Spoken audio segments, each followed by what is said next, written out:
Vale, vamos a desgranar esto, porque, a ver, normalmente la idea del éxito se trata casi como, bueno, como un diagnóstico médico tradicional, ¿no? Totalmente, sí. Un diagnóstico cerrado. O sea, como cuando alguien se rompe un brazo. Ves la radiografía, el médico señala la línea blanca y irregular y te dice, pues mire, ahí está el problema. Claro. Es como muy binario. Te da tranquilidad si se tiene el talento o no se tiene, o estás motivado o te falta motivación. Y resulta súper cómodo pensar que el progreso humano es algo que se ve a simple vista, ¿verdad? Es que nos da una falsa sensación de control, sin duda. Queremos creer que las habilidades naturales y esas chispas de genialidad son la única moneda de cambio válida para destacar. Ya. Es un enfoque muy nuestro, muy occidental, eso de esperar el talento innato para resolver grandes problemas. Pero claro, al cruzar ciertas fronteras culturales y adentrarnos en la sociología pura y dura, pues nos damos cuenta de que llevamos décadas perdiendo la batalla. Y precisamente por eso, por apostarlo todo al talento y a levantarse muy motivado por la mañana. Ujú. Así que en esta inmersión de hoy vamos a entrar de lleno en esto. Vamos a desmontar esa idea apoyándonos en fuentes espectaculares. Tenemos estudios de comportamiento organizativo como la teoría de campo de Kurt Lewin. Un clásico, por cierto. Sí, sí. Y lo vamos a cruzar con el análisis cultural del trabajador social Yokoi Kenji. Que disecciona magistralmente este abismo entre la mentalidad latinoamericana y la japonesa. Exacto. Y la misión de este análisis a fondo es entender por qué la verdadera arquitectura de la excelencia no es un don mágico, sino una identidad que se construye en silencio absoluto. Lo fascinante de cruzar todos estos datos no es quedarnos en la típica perorata de hay que esforzarse más y ser muy productivos. No va por ahí. Menos mal, porque de eso ya hay mucho. Ya, totalmente. Aquí vamos a analizar la mecánica oculta. ¿Por qué la inteligencia natural, si no hay una estructura de comportamiento que la sostenga por debajo? Se cae. Exacto. Termina siendo un lastre abrumador. Y veremos cómo ciertas sociedades han logrado sistematizar esa estructura hasta hacerla casi biológica. Pues a ver, para visualizar este choque de trenes cultural, los textos nos plantean una comparativa súper directa entre la cultura latina, en concreto la colombiana, y la japonesa. Ujú.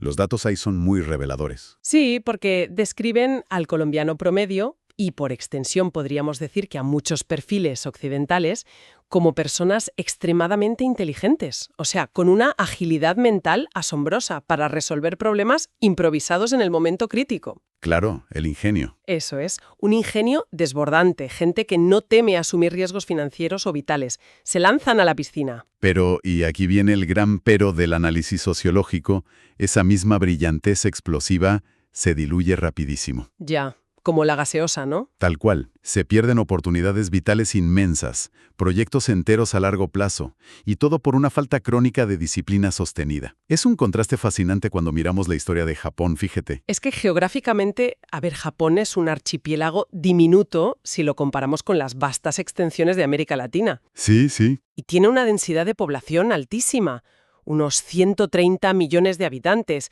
Y un detalle que, ojo, lo condiciona todo, carece de recursos naturales de peso. Nada, ni oro, ni petróleo, ni grandes extensiones para cultivar. Exacto. Parten de una limitación material absoluta. Y aún así, históricamente han logrado dominar el mercado global. Hablamos de gigantes corporativos innegables. Toyota, Sony, Kawasaki, Yamaha, Casio... Madre mía. todos esos.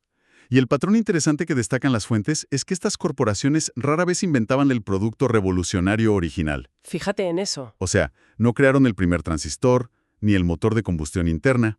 Su estrategia no era la genialidad disruptiva. Se basaban en una premisa cultural que es el eje de su sociedad, la disciplina, tarde o temprano vencerá la inteligencia. O sea, recibían una idea externa, por innovadora que fuera, y venga a mejorarla. Eso es. La sometían a un proceso implacable de mejora continua. Refinamiento sistemático puro y duro. A ver, entonces, la inteligencia pura, sin disciplina, vendría a ser como tener un coche deportivo con un motor increíble, carísimo, ¿no? Ujú. Pero que no tiene volante. Fíjate, buena analogía. O sea, pisas a fondo y durante los primeros 2 o 3 segundos es un espectáculo. Genera mucho ruido, levanta humo, deslumbra a todo el mundo con esa tremenda potencia. Claro, mucha fachada inicial. Pero al poco tiempo, inevitablemente, sin dirección, pues se estrella.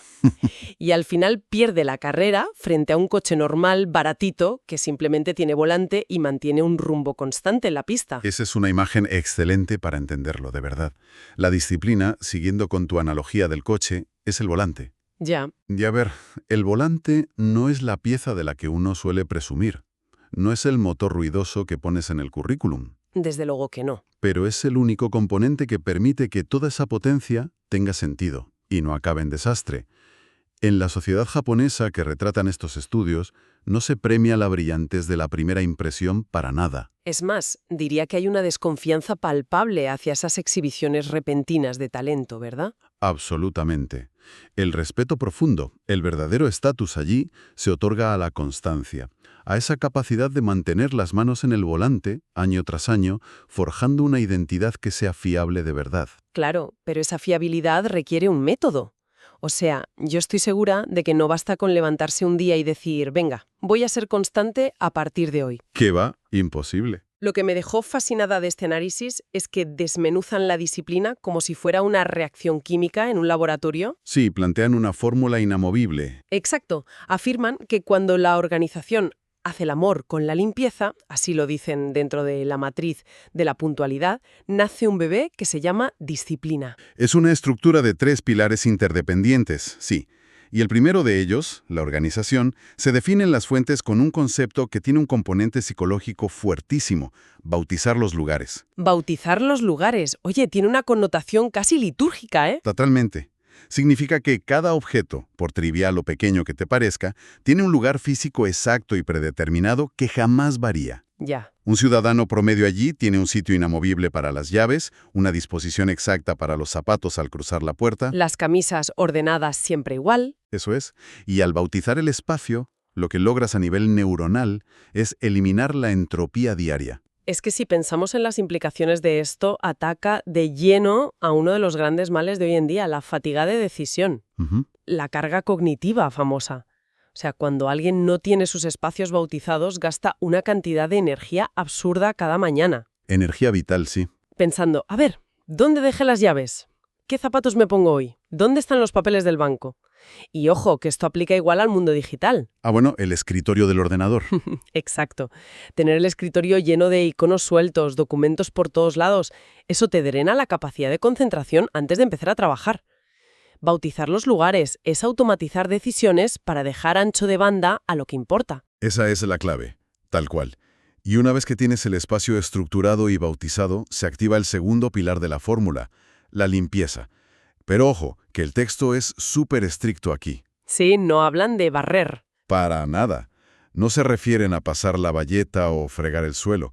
Definen la limpieza única y exclusivamente como la acción sistemática de eliminar cosas. Claro, por la falta de espacio en Japón que comentábamos antes, se ven literalmente forzados a deshacerse de lo que ya no es funcional, ¿no? Exacto. Lo llevan integrado en el software de la cultura. Y aquí es donde el material de Kenshi traza una comparativa costumbrista que tiene tela con nuestras sociedades. Ya, lo del cuarto de los trastos. Eso es. En países como Colombia o aquí mismo, donde las casas pueden ser un poco más grandes, es muy común dedicar zonas expresamente a acumular cosas indefinidamente. Ujú. Menciona la figura del cuarto de San Alejo, Que vendría a ser nuestro trastero de toda la vida. tal cual, pero llevado a un extremo patológico. Un lugar oscuro para guardar, no sé, media lata de pintura seca o la rueda oxidada de un triciclo que ya no existe. Todo bajo la excusa maravillosa del, bueno, por si acaso, uno nunca sabe. Precisamente. Y el análisis relata un ejemplo de una chaqueta rosa, fíjate, una chaqueta que se le queda pequeña a la hija mayor de una familia. Sí, la chaqueta viajera. En lugar de donarla o eliminarla, deciden que se la ponga el hermano pequeño por casa. Claro. Y cuando al niño ya le aprieta, en vez de tirarla, pues cogen unas tijeras, le cortan las mangas y ala, ya tenemos un chaleco improvisado. Madre mía. Pero es que no acaba ahí. Cuando el chaleco se rompe del uso, lo trocean y hacen lo que allí llaman un limpión, una bayeta de cocina. Y la cadena de reciclaje sigue y sigue. Porque cuando el trapo ya está lleno de agujeros y desintegrado, cogen esos retales y los meten a presión como relleno dentro de una almohada. Sí.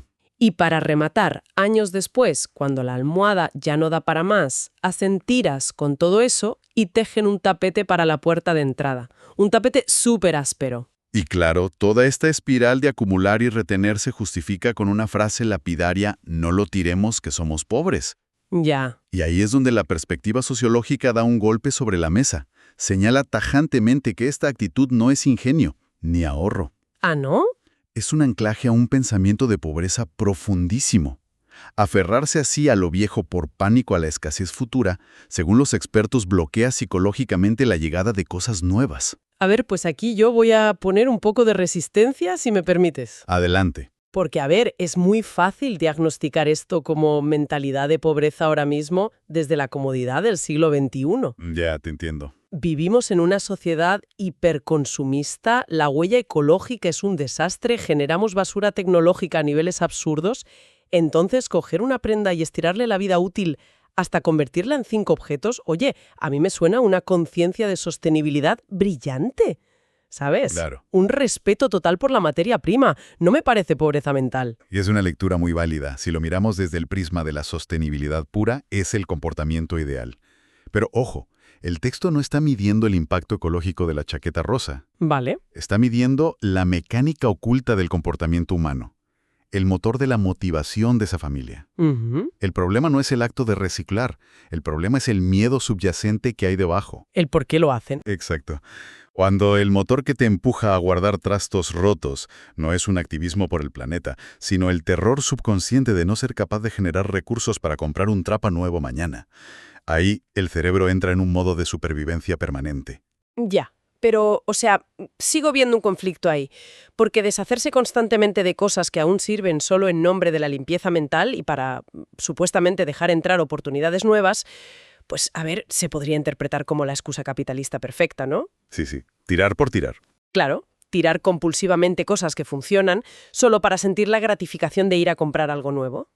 Entiendo esa fricción, ¿eh? Y el debate es súper lícito.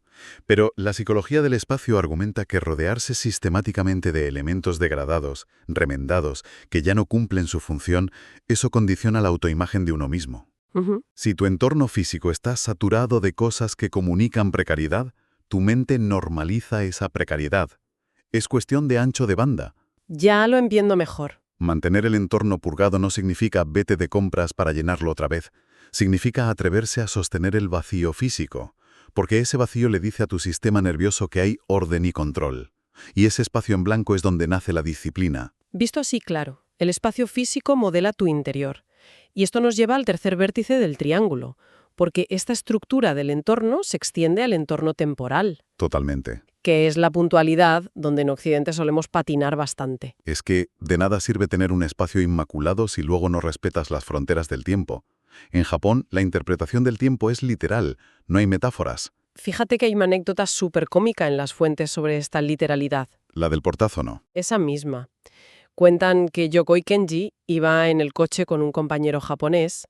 El japonés se baja y da un portazo tremendo al cerrar. Ujú. Y Kenji, usando este sarcasmo nuestro tan latino, le dice desde dentro, oye, la próxima vez lanza la puerta un poco más duro, ¿eh? Y el cerebro del compañero hace cortocircuito, claro. Absoluto.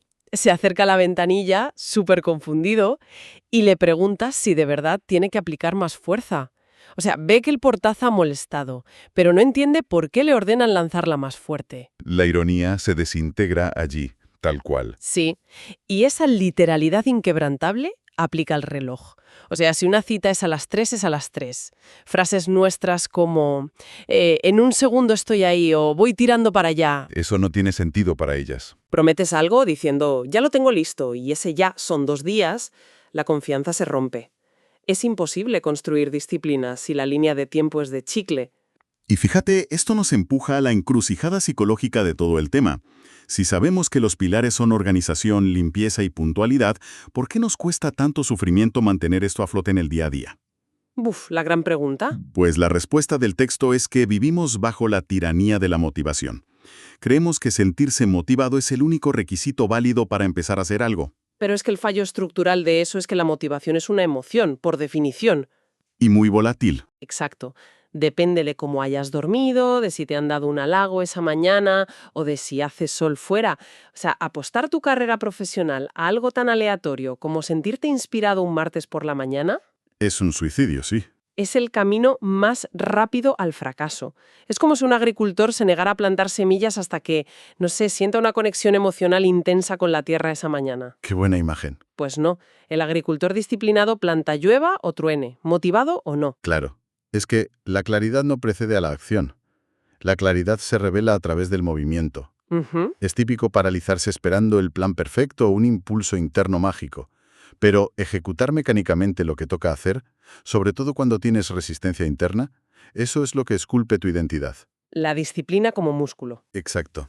Tienes que tensarlo contra la gravedad de la apatía. Y esto nos lleva a la premisa más cruda del autor. Hay que asumir que nadie va a venir a salvarte. Un baño de realidad. Total. Ni tu jefe, ni el gobierno, ni la suerte van a aparecer para ordenarte el caos. Tienes que pasar de víctima pasiva a tomar el control. Pero claro, tomar el control tiene un coste muy alto si no entendemos el entorno. Y aquí es donde los textos traen a la mesa a Kurt Lewin. Uno de los padres de la psicología social. Sí. Este hombre postuló que el comportamiento humano es el resultado de la interacción entre la persona y su entorno. El famoso campo psicológico, Ujú. que suena un poco abstracto. A ver, ¿cómo opera esto en el mundo real? ¿Cómo nos doblega ese campo? Pues imagina un entorno laboral tóxico. Si alguien súper puntual y organizado, alguien que aplica a rajatabla lo que hemos hablado, llega a una empresa donde todos llegan 20 minutos tarde a las reuniones y el caos es normal. Se genera un choque de fuerzas brutal. Una disonancia total. Mantener la excelencia ahí en solitario requiere un gasto de energía gigantesco. Evolutivamente, buscamos encajar en la tribu. Si el entorno no te acompaña, esa fuerza de voluntad férrea se erosiona con el desgaste diario y acabas bajando tus estándares solo para no agotarte yendo a contracorriente. Pero a ver, aquí se me abre una brecha en el argumento. Cuéntame. Si acabamos de decir que somos nuestros propios salvadores y que debemos tomar el control, ¿por qué Lewin nos dice que somos tan vulnerables al entorno? O sea, si soy dueña de mis decisiones, lo que haga el grupo me debería dar igual, ¿no? Es la paradoja central de nuestra especie, la verdad. Suena a contradicción. Lo parece, pero tiene resolución. Ser independiente no significa ser impermeable a la sociedad. Somos animales gregarios. Ya. Entonces, la verdadera responsabilidad no es jugar a ser un mártir, desgastándote por mantener el orden tú solo en medio del caos. El mayor acto de responsabilidad sobre tu destino es elegir y filtrar tu campo psicológico. O sea, elegir dónde estás. Exacto. Eres tu propio salvador, sí. Y tu primer acto de salvación debe ser salir de la habitación donde se aplaude la mediocridad e irte a un entorno que eleve tus estándares. Proteger la disciplina blindando el entorno. Así es. Y cuando esta estructura se estabiliza, entonces aparece lo más revelador de todo el propósito vital. Ujú. Y los textos nos vuelven a llevar a la vida de Yokoi Kenji para ilustrar esto de forma brutal, concretamente a cuando llega a Japón con 10 años. Sí, una etapa de mucha vulnerabilidad.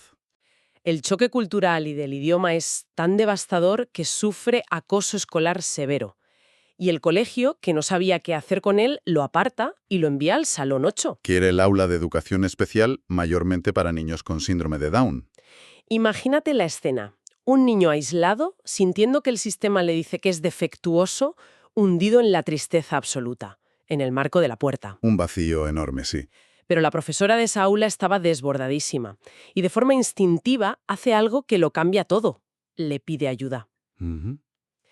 Le dice a Kenji que se siente junto a un niño llamado Kaoru y le da la misión de vigilar que no se coma las figuritas de plastilina. O sea, le adjudica un deber súper concreto. Exacto.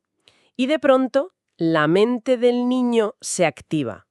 Empieza a detener la mano de Kaoru, le enseña los colores mezclando idiomas, y en horas, la estructura mental de Kenji da un vuelco. Pasa de estar paralizado por la pena a sentir la gratificación de ser útil. Es un ejemplo precioso de cómo se forja el propósito.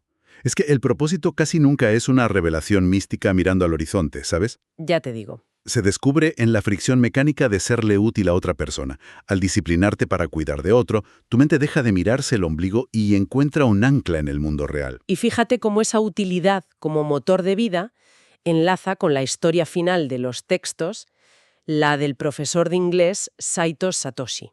Ay, qué maravilla de historia, por favor. Es impresionante. Hablamos de un educador en Japón que, rompiendo todo el protocolo del rigor japonés, se subía de pie a los pupitres de los alumnos y les gritaba con una energía loca: «La vida es maravillosa». Claro, y para un adolescente frustrado como Kenji, esa teatralidad generaba un rechazo visceral. Lógico. Lo más fácil era etiquetarlo de pesado o de ingenuo, que no se entera del sufrimiento del mundo. Un ridículo total para los chavales. Y con esa idea se quedó años. Hasta que, ya de adulto y trabajando de traductor, Kenji se cruza con Saito en una estación de tren. Sí, van a tomarse un café. Y en medio de la cafetería, el profesor vuelve a pegar un grito diciendo que la vida es maravillosa. Y madre mía, la vergüenza ajena. Kenji, que ya no puede más con la vergüenza, le recrimina. Le dice: «A ver, ¿cómo es posible que mantengas esa fachada de optimismo tan absurdo con las desgracias que hay?» Y ahí es donde se revela la verdadera cara de la disciplina. Saito le desarma contándole su verdad. Le dice que él y su mujer decidieron no tener hijos para dedicar su vida a los alumnos. Ujú. Pero ella enfermó de leucemia. ¡Qué duro! Y cuando ya era terminal, Saito le dijo que iba a dejar las clases para quedarse a los pies de su cama, hasta el final. Pero ella no le dejó. Se negó en rotundo. Le hizo prometer que si de verdad valoraba la vida que construyeron juntos, no podía abandonar a los niños. Le ordenó que cada mañana tenía que ir al colegio, sonreírles a los alumnos y garantizarles de corazón que la vida es maravillosa. Buf, es que me pone los pelos de punta. Y Saito lo cumplió con un rigor militar. Le cuenta a Kenji cómo el trayecto al colegio era un infierno de lágrimas. Claro. Para poner un pie en el pasillo, se secaba la cara, reprimía el desgarro, entraba a la clase, se subía a la mesa y gritaba por ellos. Es que en ese momento te cambia toda la perspectiva del mundo. El tipo al que todos veían como un bufón ingenuo resultó ser un verdadero coloso de la disciplina emocional. Absolutamente. Ese comportamiento no nacía de una motivación alegre por la mañana, nacía de un compromiso inquebrantable que sostenía su identidad mientras su vida personal se estaba cayendo a pedazos. Y juntando todas estas piezas, desde las empresas japonesas hasta Saito, la conclusión cae por su propio peso. La disciplina no es un rollo burocrático de orden y limpieza. Para nada. Es la única arquitectura psicológica que nos mantiene en pie y nos da propósito cuando lo emocional nos falla. Queda clarísimo, apostar el éxito al talento o a esperar la motivación es apostar a perder. La fuerza real está en esos procesos diarios, silenciosos e invisibles que nadie aplaude al principio. Así es. Y oye, para cerrar, quiero lanzar una pregunta al aire apoyándome en lo que decíamos de los espacios físicos. Dispara. Si hemos visto que la limpieza en Japón es eliminar cosas para dejar espacio a lo nuevo y no estancarnos en el miedo a la pobreza, Ujú. ¿qué pasaría si le metiéramos esa misma urgencia de limpieza a nuestra mente?